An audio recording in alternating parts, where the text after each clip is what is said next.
Biden administration looks to set up red phone to China for emergency communications.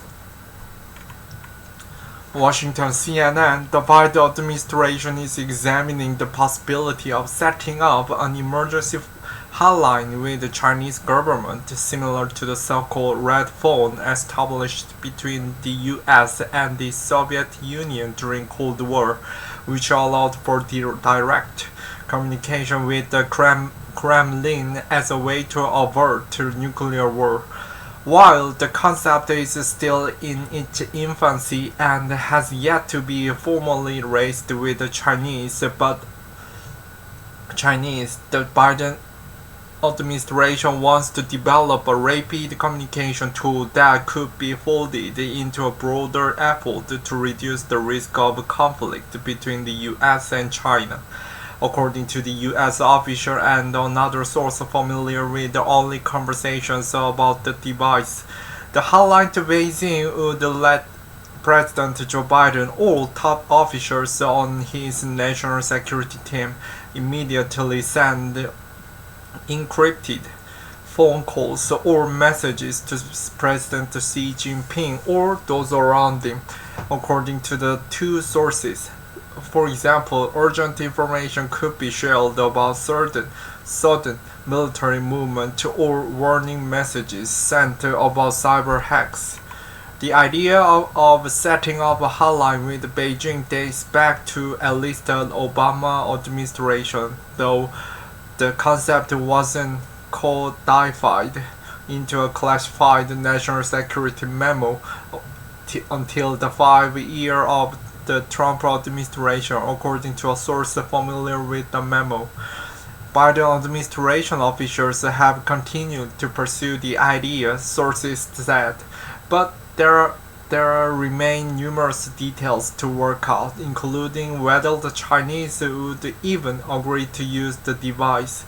There have long been issues with securing rapid responses from Beijing when it comes to urgent matters, current and former US officials told CNN. The top-down nature of the Chinese political system means that most contact beyond the leader-level engagement is disincentivized.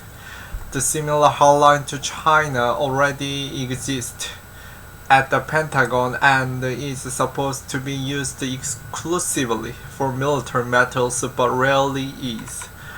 We do have a hotline.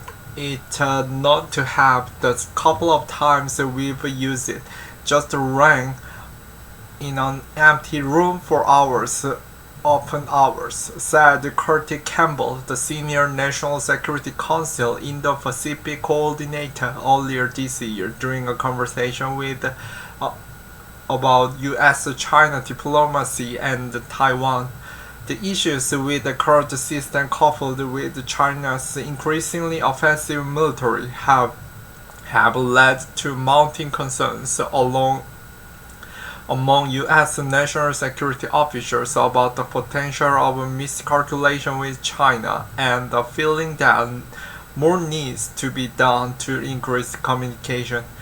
There is a worrisome shortage of tools for incident management in the US-China relationship. It's pretty urgent that the US government pursues working lines of communication which allows them to respond to a crisis or to prevent a crisis. We need a 911 operator, so to speak, said Danny Russell, a former assistant secretary at the State Department. Russell added that it's imperative to also consider tools that can be integrated into a wider crisis communication strategy with a focus on broad risk reduction. A senior administration official declines to discuss the device when asked about it, but did say that generally speaking, of course, we have an interest in ensuring that competition with China is managed in a responsible way. We have been clear this relationship will be defined by competition, and we welcome that stiff competition. But we will also continue to work to ensure this competition doesn't veer into conflict. Working out the technical details. Officials at the State Department and the National Security Council are still working on how the device would technically work, sources told CNN. The next step would be developing the overall concept and working it into the Biden administration's plan for engagement with China. Then the device would need approval from the White House and from Chinese officials before being implemented. While the red pawn between the US and Russia was viewed as a useful tool that increased communication during the Cold War, its recent effectiveness is questionable. For example, the Obama administration used the hotline to the Kremlin to warn Russia not to interfere in the 2016 US elections, a warning that was not heeded. The efficacy of the hotline with China would be highly dependent on Beijing's commitment to using it and placing it in a position where Xi would have regular access to it. There would be advantages to setting up this kind of tool for high-level messaging with China on strategic cyber concerns, but we have to make sure it is connected to the right place in the chain to connect with the leadership effortlessly and quickly, said Chris Painter, a former State Department coordinator for cyber issues under President Barack Obama. We may not get information back that we want, but it could be used to send messages back and forth to put people on notice. Trouble with timely responses from China. In recent years, the US and other countries have been unable to secure timely responses from China on pressing issues. For example, in the last year, it has been challenging to get answers from China surrounding COVID-19, US officials said. There are challenges that when it comes to reaching Chinese officials during times of difficulty. That is largely because the way their system works is top-down.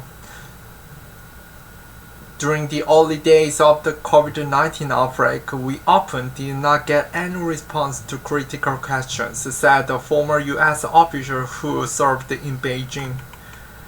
In 2014, China's state-owned oil company dispatched an oil rig to a contested area of the South China Sea, and they would not respond to calls from Vietnam to discuss the matter. The idea of connecting the White House and Beijing has been loosely discussed for years, but implementation had always seemed far off.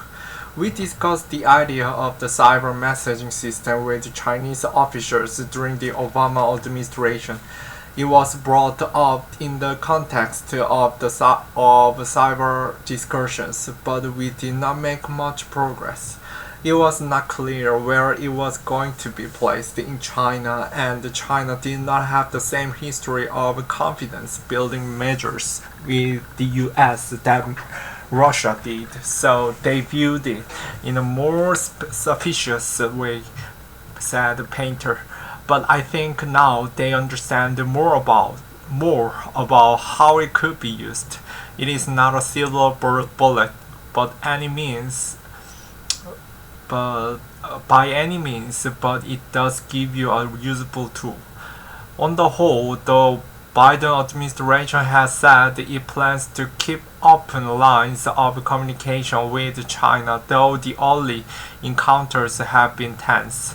During the Biden administration's first face-to-face with Chinese officials earlier this year, the two sides traded diplomatic verbs, rarely seen in front of the cameras, while National Security Advisor Jake Sullivan said Biden's priorities and intentions were clearly laid out. Both sides work away without scheduling follow-up meetings or setting up any working groups.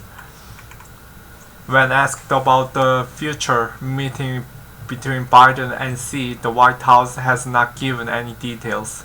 The administration is doing some hard thinking about what it is they really would want to pursue and how they foresee making headway on engagement with China. They have been careful and smart not to prematurely rush into full-scale engagement with China, Russell said. And as the administration develops its diplomatic approach, former U.S. officials say that merely setting up a new hotline won't be enough. Strategic risk reduction can be good, but up to a point akin to Beijing hygiene. The central issue is that Beijing is hostile, predatory, and highly culpable, so the U.S. must organize the defend, and push back across the board. The Biden administration has said that they plan to do that. So while setting up a phone line can be useful, we shouldn't sink too much significance into it, said David Fate, a former State Department official who worked on China during the Trump administration. As the China challenge mounts, Biden officials have publicly recognized the difficult nature of that challenge and how much work it will take to address it. Do you think it's possible that the United States and China can coexist and live in peace? Yes, I do. But I do think the challenge is going to be enormously difficult for this generation and the next, said Campbell at an event last week.